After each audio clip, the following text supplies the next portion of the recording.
Guys, look at my seeds.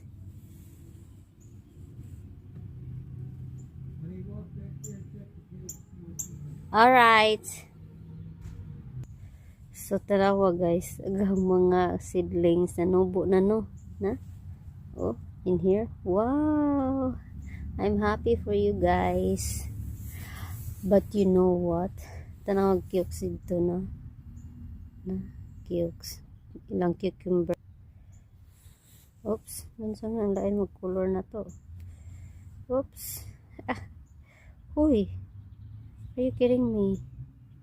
Hala, di pa ko katigingan yung sa ano pag-adjust. Ano na lang. Na. Diba? Wow. Naghana na siya guys. Di raman di hapod. Di raman diri. Sapsod ha. Na. Oh. Na lettuce. Broccoli. Lettuce broccoli na to. See? Oh. Daghan na. Then, pag-abot diri, na po cukes, na. Then, nagatong sunflower. Sumara to, bye. So, aring nga side, naapog ko string beans, nagihatag ni Anig. Day nabuhi na, day ang uban na ba na? Day kita buna na hang og uban og kanang saingan ana, juta na uban. Nadiri na.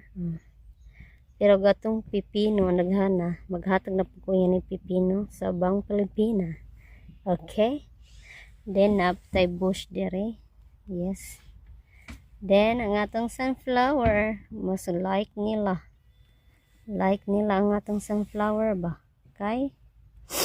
Daghana na sila, guys. Ang atong marigold, syempre para sa atong garden. So gamay ra hon sang giplant today, marigold kay which is last year naghana jud day siya na marigold.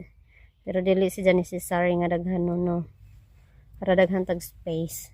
So, all to for today's video. Bye.